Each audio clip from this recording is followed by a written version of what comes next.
నమస్తే, welcome to special drive. Janasena ఈ పేరు వింటే అభిమానులు, నాయకులు, కార్యకర్తలు ఊగిపోతారు. సాధారణంగా పార్టీ పెడితే జన సమీకరణ ఎంతో కష్టతరమైంది. కానీ జనసేనకు ఆ సమస్య ఉండదు. ఎందుకంటే జనసేన అని పవన్ కళ్యాణ్ మీటింగ్ పెడితే అలవోకగా 3 నుంచి 5 లక్షల మంది ఎలాంటి ప్రలోభాలకు లొంగకుండా స్వచ్ఛందంగా వస్తారు. ఇదే పంతాలో ఇటీవల జనసేన వ్యవస్థాపక దినోత్సవం కూడా చాలా ఘనంగా జరిగింది. ఈ ఏడాది ఆ పార్టీ అధికారంలో భాగస్వామి అయిన నేపథ్యంలో ఆ పార్టీ వార్షికోత్సవం అందుకు తగినట్టుగానే వైభవంగా నిర్వహించారు. ధైర్యం చేసిన వారినే విజయం వరిస్తుందన్న విధంగా 2019 ఎన్నికల్లో ఓటమి పాలైన ఏమాత్రం కుంగిపోకుండా జనసేన వ్యవస్థాపకుడు పవన్ కళ్యాణ్ తన పార్టీ కోసం అహోరాత్రులు శ్రమించారు. ఆయన అన్న చిరంజీవి పార్టీని మూసివేయకుండా పార్టీని అధికారంలోకి తేవడానికి చాలా కష్టపడ్డారు. అయితే విజయానికి ధైర్యం ఒక్కటే చాలదు, అదృష్టం కూడా కలిసి రావాలి. అయితే జనసేన విజయాలు ఓ ఎత్తైతే ప్రస్తుతం పవన్ కళ్యాణ్ ముందు ఎన్నో సవాళ్లు కూడా ఉన్నాయి.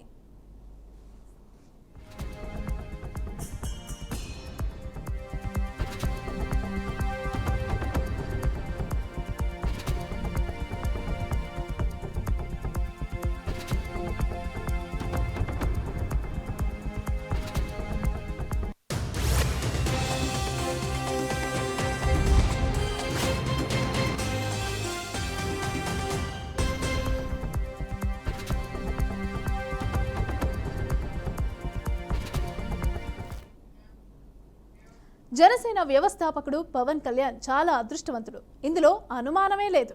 2019లో 2 చోట్ల పోటీ చేస్తే 2 చోట్ల ఓడిపోయినా ఏమాత్రం కుంగిపోకుండా 2024 ఎన్నికల్లో ఘన విజయం సాధించారు.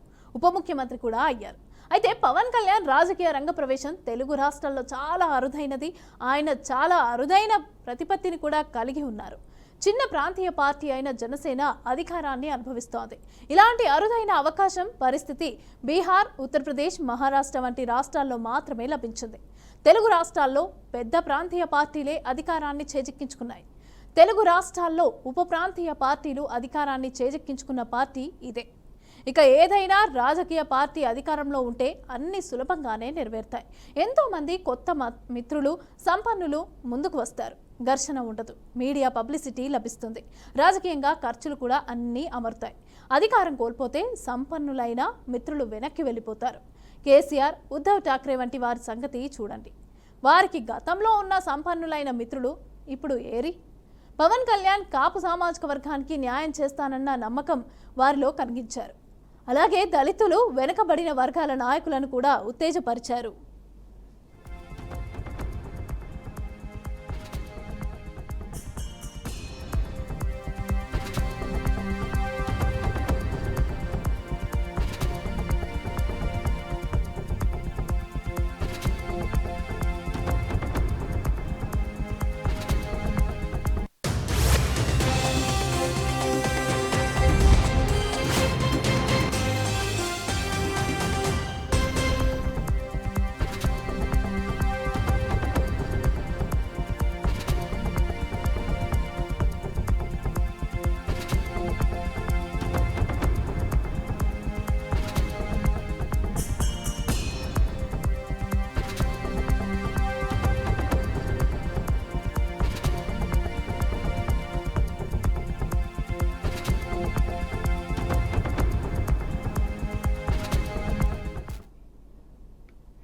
జనసేన అధికారంలో ఉన్నందున ప్రజల కోసం ఏదో చేయాలి. పార్టీ నాయకుడు, కార్యకర్తలు, క్యాడర్ అవినీతి అంటకుండా వ్యవహరించాలి. ప్రజలకు సుపరిపాలన అందించాలి. రాజకీయ పొరపాట్లు జరగకుండా చూసుకొని జనసేన పుట్టినప్పటి నుంచి నమ్ముకున్న వారు సంతోషంగా ఉండేటట్టు పవన్ కళ్యాణ్ చూడాలి. 2024 ఎన్నికల్లో కొత్తగా వచ్చిన వారికి, ఫిరాయింపుదారులకు కూడా బాగా లబ్ధి చేకూరుస్తున్నారు. అయితే ప్రాంతీయ పార్టీ కావటం వల్ల ఒకే ఒక్క నాయకుడు ఉంటారు. నాయకునికి వాస్తవాలు, స్థానిక పరిస్థితులు చేరకపోవచ్చు, పొరపాట్లు నాయకుని దృష్టికి రాకపోవచ్చు. ఈ పరిస్థితి తలెత్తకుండా పార్టీని ప్రజాస్వామ్యయుతం చేయాలి. విస్తృతమైన చర్చ జరగాలి. నాయకుడు అన్ని స్థాయిల్లో వారికి అందుబాటులో ఉండాలి. అలాగే సంప్రదింపులకు కూడా విస్తృతమైన వర్గం ఉండాలి. ప్రజాస్వామ్యయుతం కాకపోవటం వల్ల ఇతర పార్టీలు ఇలాగే ఇబ్బందులకు గురి అయ్యాయి. ఒక్క చిన్న తప్పు పార్టీని అధికారంలో నుంచి తప్పించవచ్చు. ఇక ఇతర ప్రాంతీయ పార్టీలు పరిశీలించాల్సిన అవసరం కూడా ఉంది.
ఇక పవన్ కళ్యాణ్ కి సంబంధించి జనసేనకు సంబంధించి అయితే సవాళ్ళు ప్రతి సవాళ్ళు అయితే ఎదురవుతున్నాయి. అయితే జనసేనకి సంబంధించి అసలు ఎలాంటి ప్రలోభాలకు లొంగకుండా చాలా మంది కూడా ఆయనకైతే ఫ్యాన్స్ ఉంటారు. అలాగే జనసేనకు సంబంధించి అయితే ఈ మధ్య వ్యవస్థాపక దినోత్సవం కూడా జరిగింది. అయితే దీనికి సంబంధించి అక్కడ ఏడాది పార్టీ అధికారంలో భాగస్వామి అయిన నేపథ్యంలో ఆ పార్టీ వార్షికోత్సవం అంతకు తగినట్టుగానే వైభవంగా అయితే నిర్వహించారు. ధైర్యం చేసిన వారినే విజయం వర్తిస్తుందన్న విధంగానే 2019 ఎన్నికల్లో ఓటమి పాలైన జనసేన ఇక 2024లో మొత్తం పోటీ చేసిన అన్ని ప్లేసుల్లో కూడా ఆయన గెలవడం జరిగింది. అయితే దీనికి సంబంధించి మనతో పాటు మాట్లాడడానికి మా ప్రతినిధి శ్రీనివాస్, అదేవిధంగా అనలిస్ట్ కృష్ణాంజనేయులు మనతో పాటు ఉన్నారు. నమస్తే ఇద్దరికి. Good evening. Good evening sir. ముందు అనలిస్ట్ కృష్ణాంజనేయులు గారు, మీరు చెప్పండి, ఏ విధంగా చూడాలి ఈ జనసేనకి సంబంధించి? అంటే 2 చోట్ల పోటీ చేస్తే 2 చోట్ల ఓడిపోయింది 2019లో. ఇప్పుడు అధికారంలో ఉంది, ఒక చిన్న పార్టీ, ప్రాంతీయ పార్టీ అధికారంలో ఉంది. సో ఏ విధంగా చూడొచ్చు, ఏ విధంగా చెప్తారు మీరైతే? ఆంధ్రప్రదేశ్లో 11 సంవత్సరాల క్రితం ఒక ప్రాంతీయ పార్టీగా ప్రారంభమైనటువంటి జనసేన 12వ సంవత్సరంలోకి అడుగుపెట్టినటువంటి నేపథ్యంలో మొన్న విజయోత్సవ సభ నిర్వహించుకోవటం, 2024 ఎన్నికల్లో 21 మంది ఎమ్మెల్యేలు, 2 ఎంపీలు పోటీ చేసిన ప్రతి చోట గెలుపు అనేటువంటిది, ఇది 100% స్ట్రైకింగ్ రేట్ అనేటువంటిది సాధారణంగా రాజకీయాల్లో అసాధ్యమైనటువంటి ప్రక్రియ. ఆ విధమైనటువంటి అసాధ్యాన్ని సుసాధ్యం చేసింది జనసేన పార్టీ. అయితే ఈ 11 సంవత్సరాల జనసేన ప్రయాణాన్ని మీరు గమనిస్తే, మీరు ఇనిషియల్ రిమార్క్స్లో చెప్పారు, 2014లో జనసేన ప్రారంభించినప్పుడు అసలు పోటీనే చేయలేదు, బీజేపీకి మద్దతు ఇచ్చేటువంటి పార్టీగా మాత్రమే ఉంది. ఆ తర్వాత బీజేపీ తెలుగుదేశం పొత్తు పెట్టుకున్నటువంటి నేపథ్యంలో తెలుగుదేశానికి కూడా ఆ ఎన్నికల్లో మద్దతు ఇచ్చారు జనసేన. 2019 వచ్చేసరికల్లా సొంతంగా తన బలాన్ని ఒకసారి పరీక్షించుకోవాలనేటువంటి ఒక ప్రయత్నం పవన్ కళ్యాణ్ చేశారు. ఆ ప్రయత్నం అనేటువంటిది విఫలయత్నంగా మిగిలిపోయినటువంటి పరిస్థితి మనం చూసాం. 2019 ఎన్నికల్లో పవన్ కళ్యాణ్ 2 చోట్ల ఓడిపోయినటువంటి పరిస్థితి కూడా చూసాం. ఒక్క ఎమ్మెల్యే గెలిచారు, ఆయన కూడా వైఎస్ఆర్ కాంగ్రెస్ పార్టీలో చేరారు. ఆ తర్వాత ఈ విధమైనటువంటి ప్రతికూలమైనటువంటి ఫలితాల తర్వాత జనసేన పార్టీ ఆ విధమైనటువంటి ప్రతికూల పరిస్థితిని ఎదుర్కొంటూ నిలబడటం అనేటువంటిదే అది పెద్ద ఒక అద్భుతంగానే చెప్పుకోవచ్చు రాజకీయాల్లో. ఎందుకు అనంటే 2009లో టీఆర్పీని ప్రారంభించి 18 సీట్లు గెలిచిన తర్వాత కూడా ఆ పార్టీని కొనసాగించలేక కాంగ్రెస్ పార్టీలో కలిపినటువంటి పరిస్థితి చిరంజీవిది. కానీ 2019లో ఘోరమైనటువంటి ఓటమి తర్వాత కూడా పవన్ కళ్యాణ్ అలాంటి ఓటమిని కూడా ఎదుర్కొని నిలబడ్డటువంటి పరిస్థితి ఖచ్చితంగా చిరంజీవితో పోల్చుకున్నప్పుడు పవన్ కళ్యాణ్ పొలిటికల్ గా ప్రతికూలమైనటువంటి పరిస్థితులు ఎదుర్కొనేటువంటి రాజకీయ నాయకుడుగా మంచి ఫలితాలను 24లో సంపాదించడానికి పునాదులు ఏర్పాటు చేసుకున్నారు. అందుకని ఏం చేశారు అని ఆయన చేసినటువంటిది, జనసేన పార్టీ సొంతంగా గెలవాల్సిందే, ఆయన ముఖ్యమంత్రి కావాలనేటువంటిది జన సైనికుల ఆశ, ఇవన్నీ ఉన్నాయి. కానీ సొంతంగా పోటీ చేస్తే వచ్చినటువంటి ప్రతికూలమైనటువంటి ఫలితాలను 2019లో చూశారు. కాబట్టి 2024 వచ్చేసరికల్లా అప్పటికే 2019 ఎన్నికలు అయిపోయిన వెంటనే బీజేపీతో పొత్తు పెట్టుకున్నారు పవన్ కళ్యాణ్. 24 వచ్చేసరికల్లా తెలుగుదేశం పార్టీతో కూడా పొత్తు పెట్టుకోవడం అనేటువంటి ఒక వ్యూహాత్మకమైనటువంటి నిర్ణయము జనసేన పార్టీకి కలిసి వచ్చింది. దానివల్ల జనసేన పార్టీకి 100% స్ట్రైకింగ్ రేట్ వచ్చింది. రెండో వైపున బీజేపీకి, అదేవిధంగా తెలుగుదేశం పార్టీకి కూడా జనసేన పార్టీ పొత్తు అనేటువంటిది ఉపయోగపడింది. అందుకనే మొన్న ఆవిర్భావ సభలో పవన్ కళ్యాణ్ మాట్లాడినటువంటి మాటలో 4 దశాబ్దాలు తెలుగుదేశం పార్టీని కూడా నిలబెట్టాము, జనసేన కూడా నిలబడింది అనేటువంటి మాటలు ఆయన మాట్లాడినటువంటి మాటలు మనం గమనించాం. అందుకని ఒక రకంగా తెలుగుదేశం పార్టీ 2019 నుంచి 24 వరకు వాళ్ళు కూడా 23 సీట్లకు పరిమితం అయ్యి ప్రతికూలమైనటువంటి పరిస్థితులు ఎదుర్కొని ఆంధ్రప్రదేశ్లో వైఎస్ఆర్ కాంగ్రెస్ పార్టీ ప్రభుత్వంలో కేసులు, పార్టీ ఆఫీసు మీద దాడులు, చంద్రబాబు నాయుడు ఇంటి మీద దాడులు, కార్యకర్తల అరెస్టులు, హత్యలు, ఇవన్నిటినీ తెలుగుదేశం పార్టీ ఎదుర్కొనేటువంటి పరిస్థితుల్లో చంద్రబాబు నాయుడు జైల్లో ఉన్నటువంటి సందర్భంలో పవన్ కళ్యాణ్ రెడ్డి భరోసా ఇచ్చినటువంటి సందర్భం. ఖచ్చితంగా కూటమి అధికారంలోకి రావడానికి, కూటమికి 164 సీట్లు రావడానికి పవన్ కళ్యాణ్ ఒక సెంటర్ పిల్లర్ గా నిలబడ్డటువంటి పరిస్థితి ఖచ్చితంగా ఆంధ్రప్రదేశ్ రాజకీయాల్లో పవన్ కళ్యాణ్ ఆంధ్రప్రదేశ్ పాలిటిక్స్ లో ఒక రకంగా మ్యాన్ ఆఫ్ ద మ్యాచ్ గా నిలబడ్డటువంటి పరిస్థితి కూడా మనం చూసాం. అయితే ఇక్కడ పవన్ కళ్యాణ్ యొక్క లక్ష్యం కానీ జనసేన లక్ష్యం కానీ పవన్ కళ్యాణ్ ఎమ్మెల్యే కావటమో మంత్రి కావటమో డిప్యూటీ సీఎం కావటమో కాదు. ఏంటి, జన సైనికులు ప్రతి సభ జరిగేటప్పుడు కొన్ని లక్షల మంది వస్తారు. వచ్చినటువంటి వాళ్ళందరూ ఏం చెప్తారు, ఏం కోరుకుంటారు, ఏం అరుస్తారు? సీఎం సీఎం అని అరుస్తారు. అంటే పవన్ కళ్యాణ్ సీఎం కావాలని వాళ్ళ కోరిక. ఏ పార్టీ నాయకుడైనా సరే తన పార్టీ అధికారంలోకి రావాలని, ముఖ్యమంత్రి కావాలని కోరుకోవటం సర్వసాధారణమైనటువంటి విషయం. మరి ఇప్పుడు పవన్ కళ్యాణ్ కానీ జనసేన తదుపరి లక్ష్యం ఏమవ్వాలి అని అంటే ఖచ్చితంగా ముఖ్యమంత్రి పీఠాన్ని అధిరోహించటము, అదే విధంగా ఆంధ్రప్రదేశ్ లో అధికారాన్ని చేపట్టడం జనసేన.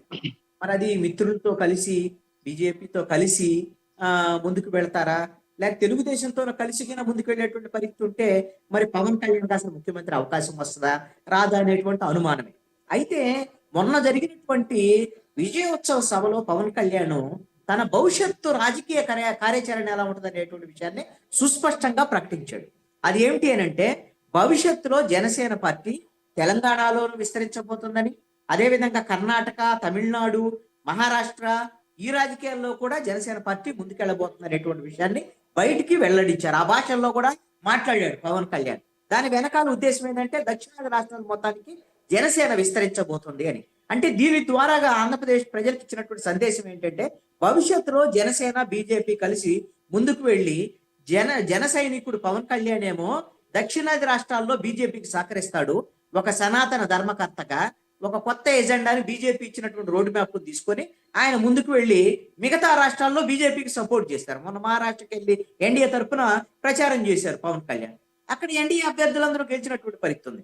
రేపొద్దు 2026లో తమిళనాడులో ఎన్నికలు జరిగేదానికి అవకాశం, అక్కడ కూడా బహుశా మరి పవన్ కళ్యాణ్ ప్రచారాన్ని బీజేపీ ఉపయోగించుకునే దానికి అవకాశం ఉంది. తర్వాత కర్ణాటక కానీ రేపు తెలంగాణ 2028లో జరిగేటువంటి తెలంగాణ ఎన్నికల్లో కూడా బహుశా బీజేపీ జనసేన కలిసి పోటీ చేసేదానికి అవకాశం. దీని ద్వారాగా బీజేపీకి మిగతా రాష్ట్రాలు సహకరిస్తే బీజేపీ పవన్ కళ్యాణ్ ని ఆంధ్రప్రదేశ్ లో ముఖ్యమంత్రిని చేసేటువంటి ఒక ఎజెండా బహుశా బీజేపీకి అదే విధంగా పవన్ కళ్యాణ్ కు ముందు వాళ్ళిద్దరి మధ్య ఉన్నటువంటి హిడెన్ ఎజెండా ఇది అనేటువంటి దాన్ని. మరి అయితే అప్పుడు తెలుగుదేశం పార్టీ పరిస్థితి ఏంటి? మరి తెలుగుదేశం పార్టీతో కలిసి బీజేపీ జనసేన ఉంటాయా, విడిపోతాయా అనేటువంటి అంశం భవిష్యత్తులో చూడాలి. ఓకే, ఇక్కడ ఇంకా మేము చాలా ఏళ్ళు కూటమి ప్రభుత్వంతో ఇట్లా మేము కలిసే ఉంటాము అనేసి అని చెప్పి కూడా వాళ్ళు మాట్లాడడం జరిగింది. ఇటు బీజేపీ అయినా, టీడీపీ అయినా, జనసేన అయినా. అయితే మరి ఇంకా ఇక్కడ చూసుకుంటే సీఎం సీఎం అంటున్నారు. మరి ఈ వ్యాఖ్యల వల్ల ఈ ప్రజలు కానీ వీళ్ళందరూ సీఎం సీఎం అనడం వల్ల మరి ఏమైనా ప్రాబ్లం ఏర్పడే అవకాశం ఉందంటారా ఈ కూటమి ప్రభుత్వంలో? ఇక్కడ ఒక అంశం అండి, కూటమిలో 3 పార్టీలు ఉన్నాయి. తెలుగుదేశం, జనసేన, బీజేపీ 3 పార్టీలు కలిసే పనిచేస్తున్నాయి. అలాగని ఇప్పుడు ఏదో సభల్లో సీఎం అని నడిచినంత మాత్రాన్ని ఏమీ కావు. కానీ తెలుగుదేశంతో కలిసి ఉన్నంత కాలము పవన్ కళ్యాణ్ బహుశా ఆయన సీఎం కాలేరు. అది పవన్ కళ్యాణ్ కూడా తెలుసు. పవన్ కళ్యాణ్ కూడా బహిరంగంగా చెప్తున్నారు, రానున్నటువంటి 10 ఏళ్ళలో 15 ఏళ్ళలో ఎన్నిసార్లు గెలిస్తే అన్నిసార్లు కూటమి తరఫున ముఖ్యమంత్రిగా చంద్రబాబు నాయుడే ఉంటాడని పవన్ కళ్యాణే చెప్తున్నాడు. అలాంటప్పుడు కూటమిలో ఏదో విభేదాలు వస్తాయని నేను అనుకోను. కానీ బీజేపీ మాత్రం అలాంటి ఆలోచనలతో లేదు. బీజేపీ యొక్క వైఖరి ఏమిటి అని అంటే పవన్ కళ్యాణ్ ని ఉపయోగించుకొని ఆంధ్రప్రదేశ్ లో పవన్ కళ్యాణ్ ని ముఖ్యమంత్రిని చేసి మిగతా రాష్ట్రాల్లో పవన్ కళ్యాణ్ స్టార్డమ్ని, అదే విధంగా అతను సనాతన ధర్మం అనేటువంటి కొత్త ఎజెండాని ఏమైతే తీసుకున్నాడో దాని ద్వారాగా మిగతా రాష్ట్రాల్లో బీజేపీ లబ్ధి పొందాలనేటువంటి ఆలోచనతో ముందుకు వెళ్తుంది. ఆ విధంగా బీజేపీ వల్ల తెలుగుదేశం పార్టీకి సంబంధించినటువంటి ఈ పొత్తుకి ఏదైనా ఇబ్బంది భవిష్యత్తులో ఉండొచ్చు అనేటువంటి భయం అయితే తెలుగుదేశం పార్టీకి కూడా ఉంది. అది అలాంటిది ఎలా ఉంటది, ఎన్నికలకు ముందు జరిగిద్దా, ఎన్నికల తర్వాత విడిపోతారో చూద్దాం. ఓకే, మీరు హోల్లో ఉండండి. దీని గురించి మాట్లాడడానికి మా ప్రతినిధి కూడా సిద్ధంగా ఉన్నారు. సో శ్రీనివాస్ మీరు విన్నారు కదా కృష్ణాంజనేయులు గారు ఏం చెప్తున్నారు అనేది. సో మీరేం చెప్తారు మరి? అంటే ఒక రాయి శిల్పం కావాలి అంటే ఉలి దెబ్బలు తగలాలి, సమిటి దెబ్బలు తగలాలి అంటాం కదా. దాని చందంగానే పవన్ కళ్యాణ్ ప్రయాణం స్టార్ట్ అయిందని మనం చెప్పుకోవచ్చు. డే 1 ప్రజారాజ్యం టైంలో యువరాజ్యం స్థాపించి యువరాజ్యం అధ్యక్షుడిగా ఉన్నారు. దానికంటే ముందు ఈయన ఒక ఆర్మీ ఫోర్స్ ఒకటి స్థాపించారు. దినదిన అభివృద్ధి చెందుతూ 11 సంవత్సరాలు ఇలాంటి ఒడిదుడుకులకి ఆటుపోట్లకి తట్టుకుంటూ 12వ ఆవిర్భావ దినోత్సవాన్ని చిత్రాల్లో ఇటీవలే ఆయన పిఠాపురం నియోజకవర్గంలో చిత్రాల్లో ప్రాంతంలో జరిపారు. దానికి కూడా లక్షలాదిగా అనూహ్యంగా ప్రజలు వచ్చిన పరిస్థితి ఉంది. అయితే ప్రధానంగా ఈయన ప్రయాణంలో చూసుకుంటే అంత ఈజీగా అయితే ఈ రోజు రాజ్యాధికారం దక్కిందని కానీ 100% స్ట్రైక్ రేటింగ్ వచ్చిందని కానీ మనం భావించడానికి వీల్లేదు. ఎందుకంటే సెర్టైన్ టైంలో ఇందాక కృష్ణాంజనేయ గారు చెప్పిన అబ్సల్యూట్ కరెక్ట్. 2014లో కేవలం మద్దతు మాత్రం ఇస్తూ వాళ్ళ అభ్యర్థిని నిలబెట్టలేదు. 2019లో ఇటు గాజువాక అటు భీమవరం 2 చోట్ల ఒక నాయకుడు ఓటమి చూసిన పరిస్థితి. ఆ ఓటమి చవి చూసిన నాయకుడు కామన్ గా ఇంట్లోంచి బయటికి రాలేరు. అలాంటి పరిస్థితుల్లో ఒక రాపాక వరప్రసాద్ ఒక ఆయన గెలిస్తే ఆయన్ని కూడా వైసీపీలో జాయిన్ అయిపోయిన పరిస్థితి. అంటే అసెంబ్లీలో వీళ్ళ గొంతు వినిపించడానికి 5 ఏళ్ల పాటు ఎవరూ లేని ఆ టైంలో ఒక నిశ్చేదంగా ఏం చేయాలి, ప్రజల్లోకే వెళ్ళాలి, 25 సంవత్సరాలు నేను ప్రజల్లో ఉంటాను, అధికారం అక్కర్లేదు, ప్రజల సేవే సంక్షేమంగా ప్రజాసేవే ముఖ్యంగా లోపలికి బయటకు వస్తానని చెప్పిన వ్యక్తి యొక్క ఆ జడసత్వాలు, ఆ యాంబిషన్, ఆ గోలు చిరిగిపోయి ఇంట్లో అచేతన స్థితిలో ఉన్న ఆ టైంలో పూర్తిగా విశాఖపట్నం నుంచి భవన నిర్మాణ కార్మికులు ఎలక్షన్లు జరిగిన అతి కొద్ది రోజుల్లోనే ఆయన దగ్గరికి వెళ్ళి పవన్ కళ్యాణ్ గారు మా సమస్యల కోసం మీరు ఒక్కసారి గొంతెత్తి మాట్లాడాలని కోరితే ఆ రోజు ఎయిర్పోర్ట్కి వచ్చి కూడా ఆయన ఏం చేయాలి, అక్కడ జన సమీకరణ ఉందా లేదా, విశాఖపట్నం అయితే వచ్చాను కానీ నా స్టార్డమ్ కానీ నా ఇమేజ్ కానీ ప్రజల్లో నా ఆదరణ కానీ తగ్గిందా అని మీమాంస పడుతూ సర్లే ఏముందిరా ఇక్కడ దాకా వచ్చాను కదా సరదాకా వెళ్తే బాగుండు అన్నప్పుడు కొన్ని లక్షల మంది జనం తరలి రాగానే ఆయనకి మళ్ళీ రినైజెన్స్, మళ్ళీ పునరుక్తి, మళ్ళా ఏదో సాధించాలనే తపన, ప్రజలంతా తన వెంట ఉన్నారనే ఆలోచన ఆ విశాఖపట్నం కేంద్రంగానే అడుగులు పడ్డాయని ఆయన అనేక సభల్లో కూడా ఆయన కూడా చెప్పిన పరిస్థితి. ఇక్కడ మేము కూడా చూసాం. లక్షలాది జనం భవన నిర్మాణ కార్మికులకి సంఘీభావం తెలుపుతూ ఆయన ఎప్పుడైతే పవన్ కళ్యాణ్ వచ్చారో ఆయనకి మళ్ళా ఒక ఉత్తేజాన్ని నింపితే ఆ రోజు నుంచి కూడా అనేక పోరాటాలు చేస్తూ కూడా ఉద్దానం కిడ్నీ బాధితులు ఈ రోజు 700 కోట్ల రూపాయలతో అక్కడ నిర్మాణం జరిగింది. 760 కోట్ల రూపాయలు అంటే కేవలం పవన్ కళ్యాణ్ ఇనిషియేషన్ తీసుకున్న తర్వాతే. రాజమండ్రి దగ్గర రోడ్లు బాలేవు, తెల్లవారితే నేను వస్తున్నానని చెప్పి మరమ్మతులకు నేను వస్తున్నాను కాల్ఫర్ చేయగానే ఆ రాత్రి మీద మరమ్మతులు చేసిన పరిస్థితి. అలాగే ఇప్పటం గ్రామస్తులకు సంబంధించి సమస్య వచ్చినప్పుడు ఆయన ఓపెన్ టాప్ మీద కూర్చొని వెళ్ళి అదే గ్రామంలో ఉండే ఒక్కొక్కరికి మనిషికి ₹1,00,000 ప్రజెంట్ చేసి అనున్నానే పరిస్థితి. అంటే రొయ్య పరిశ్రమ పాడైపోతే ఆ రైతులకు భరోసా కల్పించిన పరిస్థితి. మిర్చి పంట, వరి చేను ఇలా అని చూసుకుంటే రైతులకు కానీ, కిడ్నీ బాధితులకు కానీ, భవన నిర్మాణ కార్మికులకు కానీ, బీసీ ఎస్టీ మైనార్టీ వర్గాలకు కానీ ప్రతి ఒక్కరికి కూడా పవన్ కళ్యాణ్ ఉంటే బాగుండు అనే నినాదంతో ముందుకు పోతూ 5 ఏళ్ల పాటు విస్తృతమైన పోరాటం చేసి అనేక ఉద్యమాలు. అంటే నిజానికి చెప్పుకోవాలంటే ఆయనకు ఉండే స్టార్డమ్ కి రోజుకి ₹2 కోట్ల ఆదాయం వస్తూ సినిమాలు చేసుకుంటూ ఏసీ రూమ్ లోని క్యారవాన్ లోని ఎంజాయ్ చేస్తూ రాయల్ లైఫ్ ఎంజాయ్ చేయవలసిన ఆయన పరిస్థితి చాలా ఇబ్బందికర దయనీయ పరిస్థితిగా కష్టపడ్డారు 5 సంవత్సరాలు పూర్తిగా 19 నుంచి 24.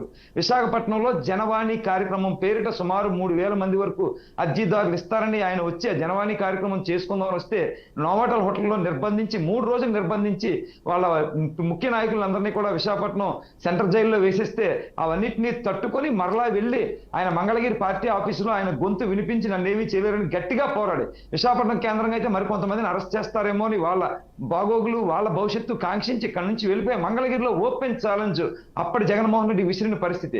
అదే విధంగా చూసుకుంటే పూర్తిగా ఈ చంద్రబాబు నాయుడు అరెస్ట్ చేసినప్పుడైతే రోడ్డు మీద బైఠాయించి మంచు విపరీతమైన వర్షంలో అంటే హైదరాబాద్ కి విజయవాడకి మధ్యలో రోడ్డు మీద ఆయన పడుకొని నిరసన వ్యక్తం చేసి ఇక్కడికి వచ్చి ఆయనకి సంఘీభావం తెలియజేసిన పరిస్థితి. 1 కాదు 2 కాదు పూర్తి గడిచిన 5 సంవత్సరాల్లో పవన్ కళ్యాణ్ పూర్తిగా కూడా తన అంటే చెమటని అంటే రక్తాన్ని చెమటగా మార్చి చాలా కష్టపడి ఒక్క దగ్గర కూడా గెలవలేని ఆయన ఇప్పుడు మాత్రం పూర్తిగా 21 ఎమ్మెల్యేలు 2 ఎంపీ స్థానాలు గెలుచుకొని 100% స్ట్రైక్ రేటింగ్ తో పూర్తిగా కూడా అన్ని రాష్ట్రాలు తన వంక చూసే విధంగా చేసుకున్నారు. అలాగే మీరు చెప్పినట్టు బాల్ ఠాక్రే నుంచి కూడా హిస్టరీ ఉన్న ఉద్ధవ్ ఠాక్రే కూడా ఈ రోజు ఫెయిల్ అయిన పరిస్థితి. అలాగే కేసీఆర్ కూడా ఫెయిల్ అయిన పరిస్థితి. టోటల్ గా ఈయన మాత్రం ఒక చిన్న ప్రాంతీయ పార్టీగా స్టార్ట్ అయిన వ్యక్తి ఖచ్చితంగా రానున్న నెక్స్ట్ 2029కి సీఎం రేస్ లోనే ఉన్నట్టు చెప్పుకోవచ్చు. అయితే పవన్ కళ్యాణ్ ఎప్పుడు కూడా చంద్రబాబు నాయుడు సీఎం అంటున్నారు కానీ లోకేష్ గా ఛాన్స్ ఇస్తే యాక్సెప్ట్ చేసే పరిస్థితి కాదు. జనసైనికుని కానీ చంద్రబాబు కానీ ఎన్నాళ్ళు కూటమిలో ఉన్నా ఎన్నాళ్ళు తెలుగుదేశంతో కలిసి ఉన్నప్పటికీ కూడా చంద్రబాబు నాయుడు కనుక సీఎం గా ఉంటే లోకేష్ కూడా 3 టర్మ్స్ కూడా ఒప్పుకుంటారు. పొరపాటున చంద్రబాబు రిటైర్ అయ్యి లోకేష్ గా ఛాన్స్ ఇస్తారంటే మాత్రం ఇటు పవన్ కళ్యాణ్ అయినా అటు జన సైనికులైనా ఒప్పుకునే పరిస్థితి ఉండదు. అప్పుడు ఖచ్చితంగా వీళ్ళు బీజేపీతో టైఅప్ తో వేరే వెళ్తారా? ఇక కృష్ణాంజనేయులు గారు మీరు విన్నారు కదా. సో మా ప్రతినిధి చెప్పింది కూడా. సో 2019లో 2 చోట్ల అంటే గాజువాక, భీమవరంలో ఓడిపోయారు. 2024లో పోటీ చేసిన 21 ప్లేస్లలో కూడా మొత్తం అంతా కూడా గెలిచిన పరిస్థితి. సో ఏంటి ఫైనల్గా ఏం చెప్తారు మీరు దీనికి సంబంధించి? ఇప్పుడు 2024లో 100% స్ట్రైకింగ్ రేట్ రావడానికి పవన్ కళ్యాణ్కి తెలుగుదేశం శ్రేణులు కూడా ఖచ్చితంగా ఉపయోగపడ్డాయి. అలాగని తెలుగుదేశం పార్టీ గెలుపు కోసం 135 చోట్ల తెలుగుదేశం పార్టీ గెలవడానికి కూడా జన సైనికులు ఉపయోగపడ్డటువంటి పరిస్థితి ఉంది. ఇద్దరు పరస్పర సహకారం వల్ల నిలబడ్డటువంటి పరిస్థితి కూడా. అయితే భవిష్యత్తులో పవన్ కళ్యాణ్ గాని జనసేన ఎదుర్కోబోయేటువంటి ప్రధానమైనటువంటి సమస్య ఏంటి అంటే, కూటమి ప్రభుత్వంలో పవన్ కళ్యాణ్ డిప్యూటీ సీఎం గా ఉన్నప్పటికీ కూడా కూటమి ప్రభుత్వ నిర్ణయాలన్నిటికీ పవన్ కళ్యాణ్ బాధ్యత వహించడం అనేటువంటిది మాత్రం భవిష్యత్తులో నష్టం జరిగేదానికి అవకాశం ఉండొచ్చు. ఎందుకు అనంటే, కూటమి ప్రభుత్వం ఇప్పుడు ఉన్నటువంటి పరిస్థితుల్లో అన్నింటినీ హామీలని అమలు చేయలేనటువంటి పరిస్థితి ఉంది. సూపర్ 6 ఇంప్లిమెంట్ చేయలేనటువంటి పరిస్థితి ఉంది. కాబట్టి కూటమి ఫెయిల్యూర్స్ అన్నింటినీ పవన్ కళ్యాణ్ బహుశా దాన్ని తీసుకోకపోవచ్చు అనుకుంటున్నాను నేను. అందుకనే పవన్ కళ్యాణ్